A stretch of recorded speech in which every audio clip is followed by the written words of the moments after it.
बिस्मिल्लाहिर्रहमानिर्रहीम। अस्सलाम वालेकुम नाज़रीन, लाइव डॉक्टर शाहिद मसूद के साथ मैं हूं नाला अली। नाज़रीन, आज सुप्रीम कोर्ट ऑफ पाकिस्तान में इंतखाबात में ताख़ीर से मुतल्लिक अज़खुद नोटिस केस की समाअत हुई, जिसमें फ़रीक़ैन को नोटिस जारी कर दिए गए। दूसरी जानिब इमरान खान साहब ने कहा कि हमारे लोगों को डराया जा रहा है और कहा जा रहा है कि इमरान खान का साथ ना दें। दूसरी जानिब मरियम नवाज साहिब आज कहती हैं कि मुल्क की तबाही का जिम्मेदार 5 का टोला है। समेत दिन भर जो हम मौज़ूआत रहे उन पर बात करेंगे। हमारे साथ स्टूडियो में मौजूद हैं डॉक्टर शाहिद मसूद। अस्सलाम वालेकुम डॉक्टर साहब। सर, अहम डेवलपमेंट से दिन भर की आज एक तो सुप्रीम कोर्ट ऑफ पाकिस्तान में इंतखाबात के हवाले से जो अज़खुद नोटिस केस की समाअत हुई है, इसमें फ़रीक़ैन को नोटिस जारी कर दिए गए हैं।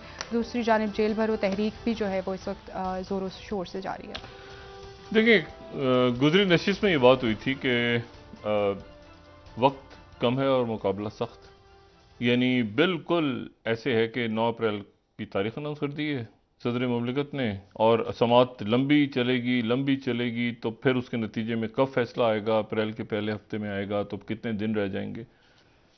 तो ये बात कल हुई थी जी। तो उसके बाद जो है वो, और ये कब इलेक्शन कमीशन जाएगा, कब पिटीशनें जाएंगी, कब अदालतें बनेंगी, क्या होगा, तो अदालत ने सुमोटो ले लिया। ये हमारी नशिस्त के बाद कल, मतलब खुद जाहिर है कि ये नहीं कि हमने बात की थी, लेकिन एक उन्होंने इसके ऊपर अज़खुद नोटिस ले लिया और अज़खुद नोटिस ले लिया और 9 रुकनी बेंच उन्होंने बना दिया चीफ जस्टिस ऑफ पाकिस्तान ने, जिनके इख्तियार है, और 3 सवालात उन्होंने सामने रख दिए। ठीक है कि 3 सवालात, 9 रुकनी बेंच बनाया और उस 9 रुकनी बेंच पे इतराज़ उठा फौरन ही। बेंच बनने के बाद 2 इंतहाई मोहतरम जज साहिबान जो हैं उनके ऊपर इतराज़ उठा, जस्टिस एजाजुल हसन साहब पे और जस्टिस मज़ाहिर अली अकबर नकवी साहब पे, मुस्लिम लीग नून की तरफ से। पहले ही हुआ कि हम बाइकआउट करेंगे, लेकिन मसला ये है कि यहाँ बाइकआउट आप नहीं कर सकते, अदालती कार्रवाई का बाइकआउट नहीं कर सकते। अगर अदालती कार्रवाई का बाइकआउट करेंगे मतलब अदालत अपना फैसला सुनाएगी और ये एक बहुत ही मतलब ये गलत फैसला होता है कि अगर आप अदालती कार्रवाई का बाइकआउट करें। एक कत्ल का मुकदमा चल रहा है और जिस पे इल्ज़ाम है कातिल होने का, फ़र्ज़ करें कि वो कहे कि मैं अदालती कार्रवाई का बाइकआउट करता हूँ, तो उसको फांसी की सज़ा हो जाएगी उसकी, चाहे वकील जाए या ना जाए, अदालत फिर उसको सुनेगी नहीं, दलाइल नहीं। तो मिसाल के तौर पे आज उन्होंने कहा कि सब पार्टियों की राय सुननी चाहिए, तो आप उसको बाइकआउट नहीं कर सकते जी। तो पार्टियां जाएंगी अपनी राय देगी, मुस्लिम लीग नून नवाज जाएगी, पीपल्स पार्टी, बाकी पार्टियां, ये हो सकता है इस तरह से वो आगे जाके। लेकिन 2 जज साहिबान पे इतराज़ उठ गए और 3 सवालात उनके सामने रखे गए। यानी अदालत ने कहा कि हम 3 सवालों का जवाब ढूंढने के लिए अज़खुद नोटिस ले रहे हैं। पहला सवाल ये कि केस की समाअत के दौरान देखा जाएगा कि इंतखाबात की तारीख देना किसका काम है। पाकिस्तान का आइन 1973 का आइन, जिसमें जो पार्लिमानी जमहूरियत है, जिसमें हर मुकर्ररा मुद्दत के बाद इलेक्शंस होते हैं, 1973, 1983, 2003, 2013 और 2023 में जाके ये सवाल उठ रहा है कि पाकिस्तान में इलेक्शन करवाने का इख्तियार किसके पास है जी। ये हमारा आईन पाकिस्तान है। दुनिया के किसी मुल्क में यह सवाल कभी नहीं उठा होगा जहां पे पार्लिमानी जमहूरियतें और कई इलेक्शन हो चुके हैं कि इलेक्शन करवाना किसकी जिम्मेदारी है, ये किसको इख्तियार है। तो ये पाकिस्तान में सवाल उठ रहा है और ना वो कह रहे हैं गवर्नर करेगा, वो कह रहे हैं वो करेगा, वो कह रहे हैं इलेक्शन कमीशन करेगा, ये करेगा वो करेगा, कुछ नहीं पता कि इस मुल्क में इलेक्शन किसने करवाने हैं। तो आखिरी जो फोरम है वो सुप्रीम कोर्ट ऑफ पाकिस्तान है और सुप्रीम कोर्ट ऑफ पाकिस्तान के ऊपर भी इतराज़ात उठ गए इस बेंच के ऊपर। उसके बाद दूसरा सवाल यह है कि इंतखाबात करवाने की जिम्मेदारी किसने, यानी पहले तो हो गया ना कि तारीख देना किसका काम है, यानी सदर ने तारीख दे दी थी, तो क्या सदर तारीख देंगे या सदर तारीख नहीं दे सकते, ये पहला सवाल हो गया। दूसरा, आईनी जिम्मेदारी इंतखाबात करवाने की आईनी जिम्मेदारी किसने और कब पूरी करनी है, यानी ये सवाल जाता है इलेक्शन कमीशन के पास और इंतजामिया के पास। और तीसरा सवाल यह है कि इस हवाले से सूबों और फेडरेशन की आईनी जिम्मेदारी क्या है। ठीक है, ये 3 सवालात उठ गए और इनके ऊपर आज समाअत हुई और अदालत में माहौल तल्ख था, इंतहाई तल्ख था। और ये भी ऐसा भी हुआ कि बेंच में मौजूद दो इंतहाई मोहतरम जज साहिबान ने खुद बेंच के ऊपर ही इतराज कर दिया। ठीक। और उन्होंने वो जो 3 सवालात थे, ये मुझे हातिम ताई की कहानी क्यों याद आ रही है, हातिम ताई के सवालात, ठीक है, अक्सर हम डिस्कस करते हैं इस प्रोग्राम में, लेकिन फिर वही 3 सवाल उधर से थे, तो 3 सवालात फिर समात के दौरान उठ गए। सही। और जब ये सवालात उठा रहे थे मुख्तलिफ जज साहिबान, तो वो कमरा अदालत का मंजर ये था कि वो बात काट रहे थे। यानी इस तरह का माहौल था कि चीफ जस्टिस साहब या एक जज साहब बात कर रहे हैं तो दूसरे जज साहब ने उनकी बात काट के बीच में बात की कि इस मुझे ये आप ये सुने। ये नहीं था कि मतलब एक अजब सा माहौल था सुप्रीम कोर्ट का, और एक दूसरे की बात को रोक के बात की जा रही थी। और 3 सवालात नए खड़े हो गए। पहला सवाल तो ये खड़ा हुआ कि क्या ये अज खुद नोटिस बनता था इस वक्त। ये जस्टिस जमाल खान मंदोकेल साहब ने पॉइंट उठाया कि क्या इसके ऊपर अज खुद नोटिस बनता था, क्योंकि ये तो उन्होंने कहा कि 2 जज साहिबान की जो नोट्स हैं, एजाजुल हसन साहब के और मुजाहिर नकवी साहब के, उनके नोट्स के ऊपर ये अज खुद नोटिस लिया। ये कौन से नोट, ये वो जो गुलाम मोहम्मद डोगर की एक ऑडियो आई थी जिसके ऊपर वो सारा हुआ मामला, तो वो मतलब उन्होंने कहा कि इसके ऊपर अज खुद नोटिस आपने क्यों लिया है, क्या इसके अज खुद नोटिस बनता था। अच्छा, लेकिन नोटिस तो ले लिया है, सुप्रीम कोर्ट के चीफ जस्टिस ने नोटिस लिया है मुनासिब समझ के। अच्छा, क्या असेंबली की तहलील जरूरी थी, और क्या सूरत हाल ऐसी थी, यानी असेंबली की तहलील जरूरी थी। यानी इसका मतलब ये है कि वो ये पॉइंट बता रहे हैं कि मतलब क्योंकि हमें हमारे सामने गालिबन ये वो नुकता है कि जहां परवेज इलाही साहब कह रहे हैं कि असेंबली नहीं टूटनी चाहिए, कुछ अरकान मेरे साथ हैं, वो इस्लामाबाद आए हैं, उनकी मुलाकात हुई है, फिर वापस गए कि असेंबली को रहना चाहिए। तो यहां पर यह सवाल उठा है कि क्या असेंबली की तहलील ज़रूरी थी। और फिर तीसरा इसके साथ ही ज़िमनी सवाल उठ गया कि क्या किसी एक शख्स की ख्वाहिश के ऊपर असेंबली को तोड़ा जा सकता है। यानी इमरान खान साहब चूंकि इंसिस्ट कर रहे थे, तो इसलिए असेंबली जो है वो टूट गई। और जो है वो फिर उसके बाद एक ऑडियो भी आई परवेज इलाही साहब की मुबैना तौर पे, जिसमें वो कह रहे हैं कि फवाद चौधरी जो है साहब के बारे में कि उनको पहले कर लेते तो असेंबलियां बच जाती हैं और वगैरह वगैरह। अच्छा, अब इसमें 2-3 बातें। पहली बात तो ये है कि अब ऑप्शंस क्या हैं। पहली बात तो मरीम नवाज साहिबा ने उसके बाद खिताब किया और उन्होंने 2 जज साहिबान के बारे में उन्होंने खुल के उनके बारे में उनका नाम लिया, और उन्होंने कहा कि ये जनरल फैज़ की बाक़ियात है जी। सवाल यह है कि जनरल फैज़ जो हैं उनकी कितनी बाक़ियात इस मुल्क में हैं। मतलब क्या ज़माने कबले जनरल फैज़ इस मुल्क में अमन, चैन और सुकून था। भाई जनरल फैज़ ने ये अगर मतलब ये मैं अपना एक पॉइंट ऑफ व्यू दे रहा हूं, अगर इस पूरे रौले रप्पे में जो अदालतों में हुए हैं फैसले जो भी हैं, लेकिन 2 शख्सियात ने प्रॉपरली उसमें सफ़र किया है। 2 जज साहिबान ने जिनका नाम पाकिस्तान की अदालती तारीख में, ये आप छोड़ देंगे इस वक्त क्या हो रहा है, 7 से 8, 9 से 10, 10 से 12 की खबरें छोड़ें। 2 जज साहिबान ऐसे हैं जिन्होंने हकीकतन बहुत ज्यादा तकलीफ बर्दाश्त की है, जिनमें से एक का नाम है जस्टिस शौकत सिद्दीकी साहब, जो कि इस्लामाबाद हाई कोर्ट के चीफ जस्टिस और सुप्रीम कोर्ट में होते हैं। और ये बात बच्चे को पता है कि जब उन्होंने बात वहां पे की, खिताब किया बार में, अब वो कह रहे हैं कि जनरल फैज़ ने आके मुझ पर दबाव डाला था। ये एक शख्स को पता है। सवाल ये है कि कितनी अदालतें, कितनी बार काउंसिलें और कितनी बार एसोसिएशंस उस वक्त जस्टिस शौकत सिद्दीकी साहब के साथ जाके खड़े हुए। बिल्कुल। Point number 1। और आज जस्टिस शौकत सिद्दीकी साहब के साथ कितने लोग, मतलब मैंने कहा तारीख में तो नाम लिखवा गए ना, वो अपना उन्होंने प्रेशर नहीं लिया जस्टिस शौकत सिद्दीकी साहब ने।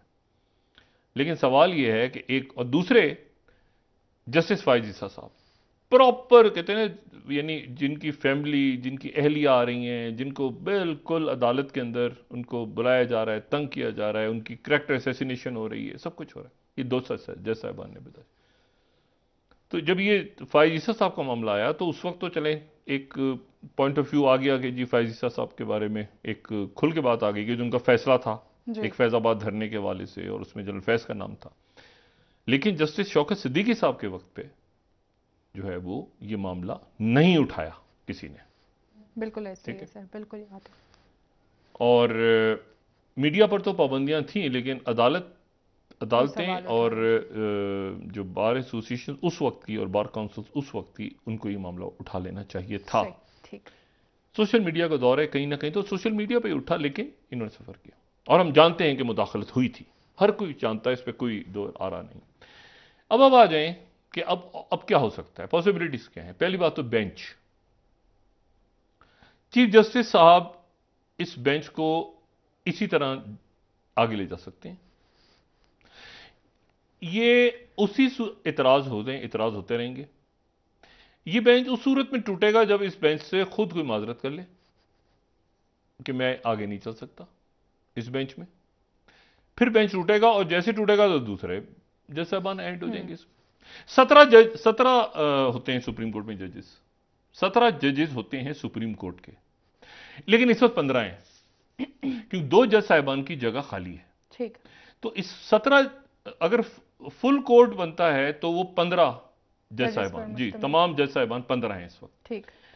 तो एक तो यह है कि बेंच यही रहेगा, हम्म। इसको चीफ जस्टिस साहब तब्दील नहीं करेंगे। ता वक्त यह कि इसमें से लोग निकल जाएं, खुद निकल जाएं, खुद नोटिस लेते हुए इसमें से निकल जाएं जज साहिबान के हम इसमें नहीं बैठ रहे, हमारे ऊपर एतराज है। लेकिन एतराज तो जैसा चीफ जस्टिस साहब को भी पता था कि इन पे एतराज, ये तो काफी दिनों से मामला चल रहा है ना, जैसे मुताहिर नकवी साहब का, और लेकिन उनको डाल दिया बेंच पे, तो वो आज बैठे हुए थे और उनकी तरफ से कोई बात नहीं हुई, तो वो क्यों उठेंगे? वो अगर नहीं उठेंगे तो दूसरे उठेंगे, दूसरे उठेंगे तो दूसरे बेंच बन जाएंगे चीफ जस्टिस साहब के। ये डिवीजन जो सामने नजर आ रही है, ये मुल्क के लिए एक बदकिस्मत वाकया है, लेकिन ऐसा तो कभी होना था, ऐसा होना था कि ये चीजें खुल के सामने आती तो लोगों को पता चलता कि ऐसा भी होता है। और यहां पे दोनों सियासी जमातें जरा ये वाजे करें कि इसमें अवाम किधर हैं। एक जज आपको नहीं पसंद, एक जज उन्हें नहीं पसंद, तो जो 22 करोड़ अवाम है, क्या उनको हक हासिल है इस बात का कि वो खड़े होकर कहें कि मैं इस जज के सामने मेरा केस ना लगाओ? क्या ये हंगर गेम है? जो मैं कहता हूं ना, ये पावर गेम भी नहीं, हंगर। क्या किसी को इस मुल्क में इजाजत है सुप्रीम कोर्ट ऑफ पाकिस्तान छोड़ दें, किसी छोटी से छोटी अदालत में जहां क्या होता है वो हर कोई जानता है, इस मुल्क का हर, सुप्रीम कोर्ट में तो पहुंचते ही नहीं है, नीचे की अदालतों में फांसियां लग जाती हैं, जिंदगियां गुजर जाती हैं, नंबर ही नहीं आता। 60 साल, 40 साल, 50 साल के बाद फैसले होते हैं। ठीक है ना? नवाज शरीफ को इंसाफ चाहिए, इमरान खान को इंसाफ चाहिए, जरदारी साहब को इंसाफ चाहिए, और जो सड़कों पे कीड़े मकोड़े घूम रहे हैं उनका क्या बनेगा? तो ये हमारे अकाबरीन इस बात का भी जवाब दें।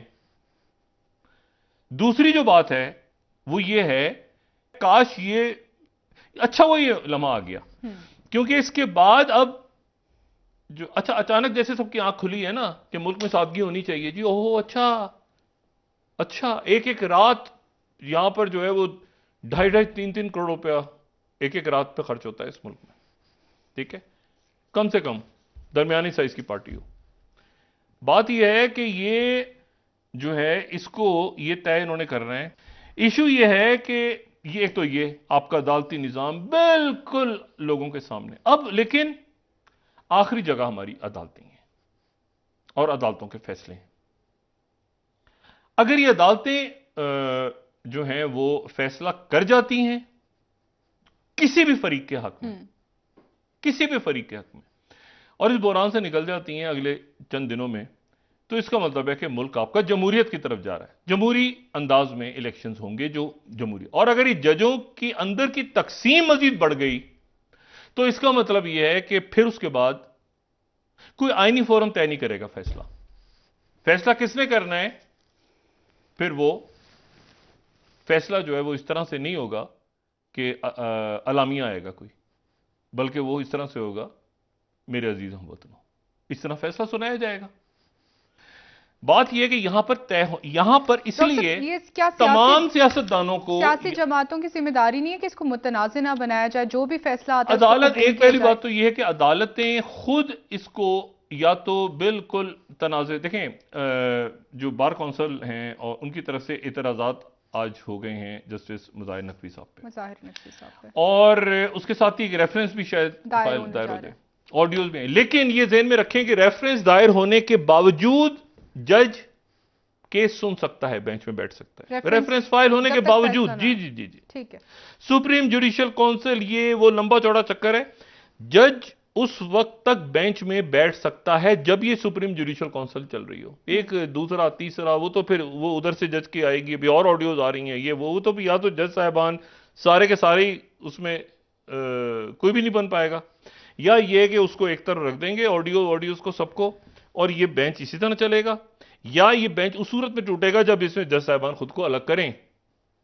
ठीक है, ठीक, उनको जबरदस्ती नहीं किया जा सकता कि आप इससे अलग हों जज साहिबान को, या यह है कि कोई पार्टी इस बेंच का बाइकआउट नहीं कर सकती। ये इख्तियार सुप्रीम कोर्ट के चीफ जस्टिस का। ये इतराज है, बिल्कुल मुनासिब है इस पे, मतलब इतराज है अपनी जगह कि फाइज साहब क्यों नहीं है, तारिक मसूद साहब क्यों नहीं सीनियर जजेस, बस 2 सीनियर जजेस इंतहाई मोतबर, इसमें क्यों नहीं है? ये इतराज है अपनी जगह वजह। लेकिन मैंने आपसे कहा कि पावर जो है वो सुप्रीम कोर्ट के चीफ जस्टिस के पास है। तावक ये कि इसमें से जज निकल जाते हैं, फिर उसके बाद क्या वो जज ऐड करते हैं वही फाइज साहब को, तारिक मसूद साहब को, या कोई दूसरे जज ऐड कर लेते हैं, या ये फुल कोर्ट बनता है, या ऐसे ही चलता है। ये ऑप्शन है। उसके बाद ये जो बात है कि इंतखाबात की तारीख किसने देनी है, ये तय हो जाएगा जी, और रोजाना की बुनियाद पर समात होगी, यानी काम तेज हो गया है, काम तेज हो गया है। वो काम वैसे उस तरह नहीं है जैसा मैं कह रहा था कि जाएगा आगे पीछे, पता नहीं कब ऐलान होगा। अब ये तेजी के साथ होगा और मेरा ख्याल है अगले हफ्ते इसको क्लियर हो जाना चाहिए। उन्होंने घड़ी की तरफ भी देखा, टिक टिक टिक टिक घड़ी चल रही है ना, वक्त कम है हमारे पास। अदालत में ऐसा भी हुआ। तो या ये कि सबको भूल के कौन क्या बात कर रहा है, जज साहिबान या तो आपस में तय करेंगे, कुछ करेंगे, जैसे करेंगे इसको एक जगह पे जाके लगा देंगे। अच्छा, दूसरी तरफ ये भी एक सवाल उठ गया कि क्या असेंबलियों की तहलील जरूरी थी। अच्छा, यानी ये भी कहीं नुक्ता डिस्कशन में आ सकता है कि क्या असेंबलियां तोड़ी गई तो किसने क्या। अच्छा, परवेज इलाही साहब को देखें, अभी तक सदर नहीं अनाउंस किया ना परवेज इलाही, मुझे नहीं पता मोनस इलाही साहब किधर हैं आजकल। और ये भी आज देखें, ये मैंने कल भी परसों, ये एक हफ्ते से जो मैं बात कह रहा था वही हुआ कि वहां से जेल भरों में गिरफ्तारियां नहीं हुई रहनुमाओं की। उसकी वजह यह है कि उनको अटक में डाल दिया है शाह महमूद कुरैशी को। भाई किसने, मैंने पूछा, मैं कल भी मैंने बात की थी कि मैं इस स्ट्रेटेजी से नहीं कर रहा, क्योंकि और वो जब हुआ तो बाकी उन्होंने कहा कि इनको तो बलूचिस्तान पे भेजने लगे थे। अब परवेज खटक साहब जो हैं, मतलब आप देखें ना उनकी, आप एक आदमी की सेहत होती है एक आदमी का, उसको उनको बलूचिस्तान भेजना था और कहीं मछ जेल और इधर उधर। 90 दिन के लिए पाबंदी लगा दी है सब पे, इनसे मिलेगा नहीं कोई 90 दिन तक, ना शाह महमूद कुरैशी से, ना असद उमर से, ना मुराद राज से, ना आजम स्वाति से 90 दिन तक कोई नहीं मिलेगा। अब उनके बेटे जो हैं गालिबन वो अदालत से रुजू कर रहे हैं कि जी हमें बताया जाए हमारे वालिद किधर हैं। उनके अटक के जो जेल है उसके बाहर वो मुजाहरे वगैरह हो रहे हैं, लेकिन जेल तो जेल है। इशू ये वो इसीलिए बाकी उन्हें गिरफ्तारी नहीं दी आज। तो जेल भरो तहरीक जो थी आज गिरफ्तारियां देनी थी, कल मरी में, सॉरी कल रावलपिंडी में, और रावलपिंडी में जो है वो शेख रशीद साहब हैं, बाकी लोग हैं। अब कल कौन गिरफ्तारियां देता है ये देखना है। डॉक्टर साहब ब्रेक एक ले लेते हैं, वापस आके मजीद। शेख रशीद साहब क्या गिरफ्तारी देंगे? ठीक है सर, गुफ्तगू को यहीं से आगे बढ़ाएंगे ब्रेक के बाद। नाज़रीन हमारे साथ इन हालात में जो हालात हो रहे हैं, किसी को अटक डाल दिया, किसी को मतलब मटक तो नहीं, वो क्या है मच जी। ठीक है डॉक्टर साहब, वापस आके बात करते हैं। नाज़रीन एक ब्रेक, हमारे साथ रहिए।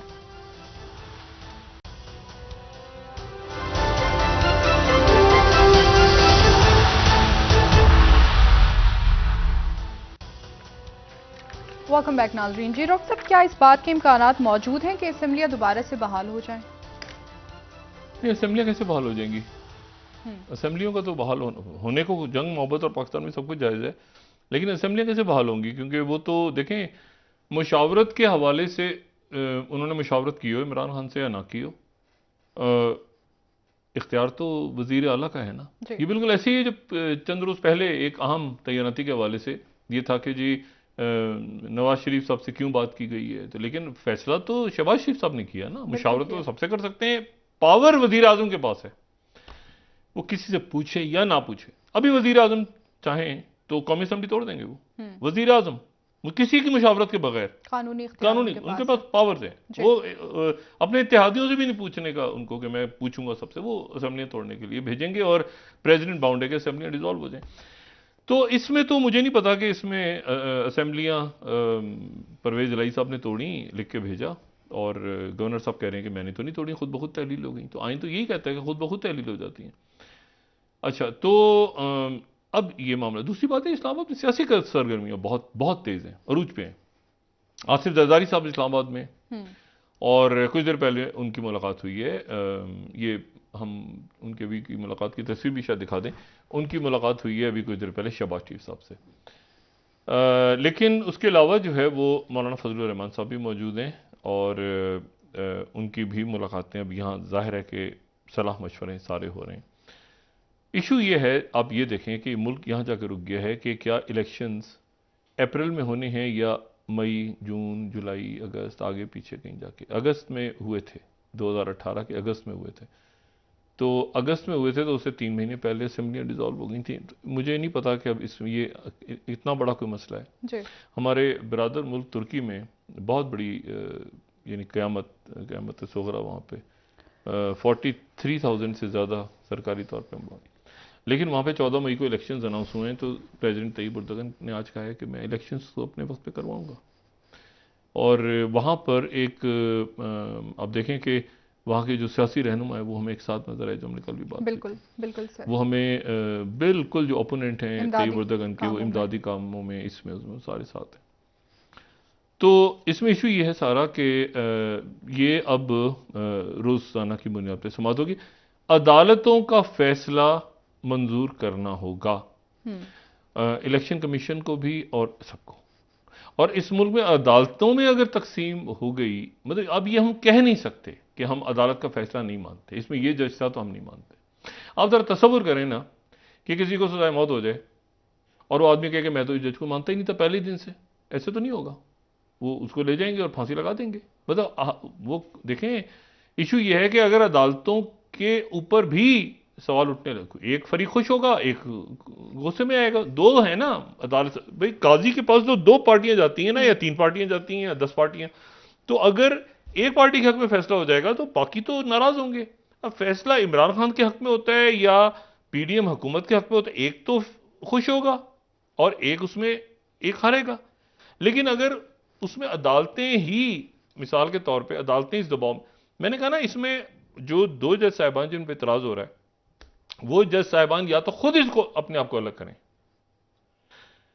जो कि एक तरह से बात हो भी रही है कि भाई उनकी जायदादों के हवाले से एक डॉक्यूमेंट आ जाइए और ये सारा तो। लेकिन सवाल ये कि वो खुद हो जाए तो हो जाए, वो बाउंड नहीं है कि उनको और चीफ जस्टिस साहब ने ये सारा मामला चल रहा था तो उनके नाम डालें, ठीक है ना।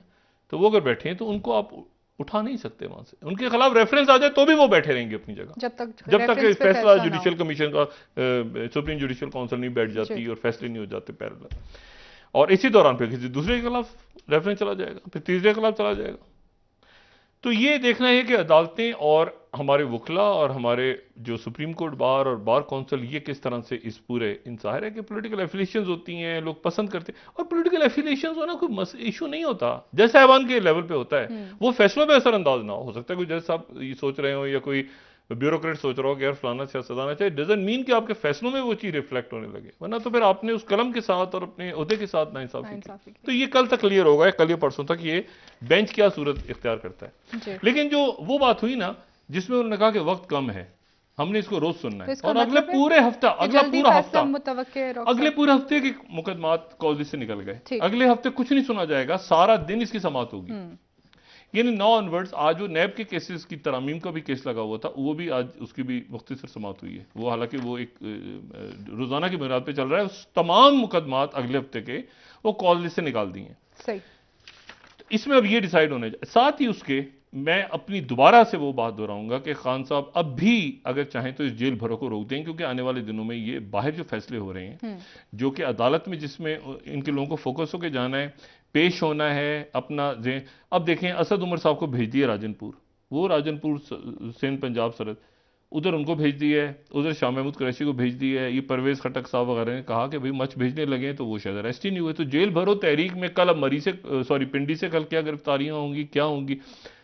ये मेरा ख्याल है कि ये गलत इनको मशवरा दिया है किसी ने कि जेल भरो से, और कारकुन बाहर खड़े हैं, वो बाहर नारेबाजी कर रहे हैं क्योंकि अटक के अंदर तो शाह महमूद कुरैशी साहब को मैंने कहा ना 90 दिन की पाबंदियां लग गई सब पे।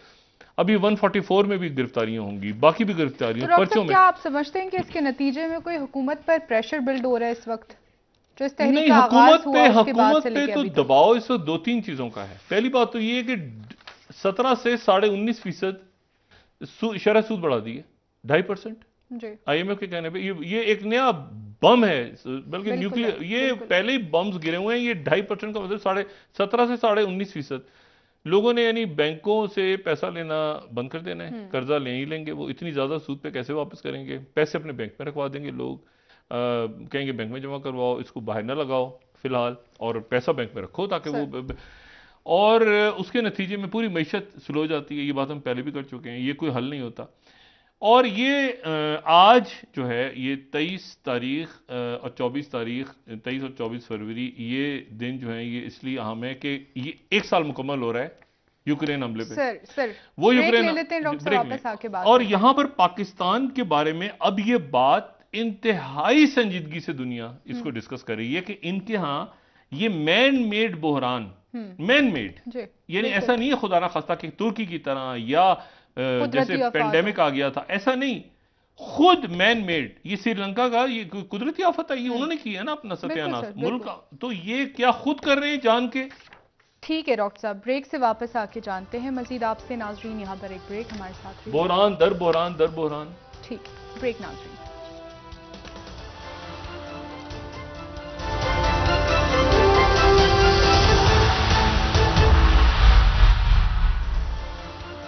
वेलकम बैक नाजरीन। जी डॉक्टर साहब, जेल भरो तहरीक को लेकर आपके तहफ़्फ़ुज़ात रहे हैं, लेकिन क्या खान साहब की जो मजमूई हिकमत अमली है वो अब तक कामयाब रही? ये जेल भरो तहरीक पे तो आज हुआ है वही कि वो गिरफ्तारियां नहीं उतनी हो सकती और, लेकिन मजमूई जो प्लानिंग है वो तो यही है ना कि हुकूमत को दबाव में रखा जाए और इनको चलने ना दिया जाए। तो वो तो हुकूमत, मतलब मेरा ख्याल है कि अगर उनको इसके कोई 10% या 20% कामयाबी के इम्कान थे तो वो उससे बढ़ के कोई 99.9, क्योंकि हुकूमत मुकम्मल तौर पे जमूत और रियासती निज़ाम पूरा जमूत का शिकार है। इमरान खान साहब उसको पैरालाइज करने में कामयाब है अब तक, वो निकल नहीं पा रहे इससे, वो इससे निकल नहीं पा रहे। और वो देखें, इसमें आप ये देखें कि पाकिस्तान पीपल्स पार्टी के लोग जिसमें मौजूद हैं इस काबीना में, वो इसमें है ही नहीं। आप देखें इसमें बिलावल भुट्टो जरदारी वो मुख्तलिफ आलमी फोरम में शरीक हो रहे हैं। आप शहरी रहमान को देखें, वो क्लाइमेट चेंज और बाकी सारे जो अपने उनके, आप उसमें उनकी जो कारकर्दगी और बातें सारी उन पे देखें। फिर आप हिना रब्बानी खर साहबा को देखें, बाकी वो इस रोलर अप्पे से उन्होंने दूर किया हुआ है। इसमें पड़ी हुई है मुस्लिम लीग नून, ठीक है। कभी आज वो साबिर शाह साहब बड़े मरकजी रहनुमा, उन्होंने भी इतराज कर दिया क़यादत के ऊपर। कभी शाहिद खान अब्बासी साहब फिर वापस आते हैं, फिर मतलब फिर उसके बाद मरीम नवाज साहबा का मुकम्मल चूंकि बयानिए इमरान खान, अच्छा वो इमरान खान उसके बाद आ जाते हैं, फौरन खिताब करते हैं, उनका खिताब खत्म होता है, मेरे प्यारे पाकिस्तानियों ये देखो ये ठुस। अच्छा वो हुकूमत मुकम्मल अब वो जजों पे हो गया। देखिए ना, अब मुझे आप ये बताएं कि ये मुल्क कैसे चल सकता है। यहां तो हर शख्स किसी ना किसी के बाकियात, ये इमरान खान ने तो नहीं जज लगाए थे ना, ये इजाजुल हसन साहब को इमरान खान साहब ने तो नहीं अपॉइंट किया था ना उनकी फेवर में, मतलब उनकी फेवर में होना एक अलग बात है, मगर अपॉइंट तो नहीं किया था। वो कह रही ये वो जज हैं जिन्होंने नवाज शरीफ के खिलाफ फैसले दिए थे। अब मसला ये है कि इस तरह तो फायज ईसा साहब ने कल साइफर को उड़ा दिया, भाई फायज ईसा साहब ने साइफर को उड़ा दिया और वो जो उनके पास उसके ऊपर कोई इतराज नहीं किया पीटीए। मैं यहाँ पर कह रहा हूँ कि आपको मानना पड़ेगा, या फिर आप पहले चले जाएंगे कहाँ से जज अपॉइंट होते थे, क्या असूल बने थे, कहाँ पे जाएंगे, मुझे नहीं पता ये मामला कहाँ जाकर रुकेगा। या ये है कि जो असल बात यह है कि आइन और कानून से हम अगर हट गए इस वक्त तो मामला खराब हो जाएगा, इतराज होता रहेगा।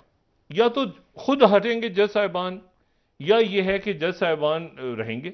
डॉक्टर साहब, अगर आला अदलिया को भी इस वक्त मुतनाज़े बनाने मैं की वही कह कोशिश नहीं, मुतनाज़े तो देखिए इस वक्त जो कुछ है वो सुप्रीम कोर्ट ही है। अगर कहीं फैसले हो रहे हैं तो सुप्रीम कोर्ट में ही हो रहे हैं ना। वैसे तो अदालती इस्लाहात कब से ये हमारे लोग करें ना पार्लियामेंट के अंदर, ये क्यों नहीं करते कानून साजी अदालत के ऊपर? अदालती इस्लाहत तो कितनी आपके पास जेलें कम हैं, कहीं खाली पड़ी हैं, कहीं वो 5,000 की जगह 50,000 घुसे हुए हैं वहां पे, कहीं वो एक मतलब होता है ना जल्दी फैसले होते नहीं है मामला। तो अब ये है कि अब इसको जल्द से जल्द करके, वो कहते हैं ना इसमें आज की समाज में कई कट्टे खुल गए और कई कट्टे खुल गए और इधर से अब ये होगा, ऐसे होगा, ऐसे होगा। इलेक्शन कमीशन ने सदर को तो जवाब नहीं दिया, सुप्रीम कोर्ट और पाकिस्तान को जवाब देना पड़ेगा। तो वो वजूहात बयान करेंगे आके। और ये भी देखना होगा, देखें सुप्रीम कोर्ट के आज थोड़ी सी वहां पे ये भी तासुर था कि ये इलेक्शन कमीशन ने पहले से माइंड कैसे मेकअप कर लिया सदर की तरफ से ऐलान होने से पहले 90 दिन का। ये ऐलान होता है नहीं होता, वो पहले से माइंड मेकअप करके बैठे हुए थे। उन्होंने पहले खत लिख दिए सबको। मतलब आपसे कोई कहेगा तो आप खत लिखेंगे ना कि हम जी गए थे, ऐलान हो गया, या हमने अब कोशिश की, पूछा हमने, तो इलेक्शन नहीं हो सकता।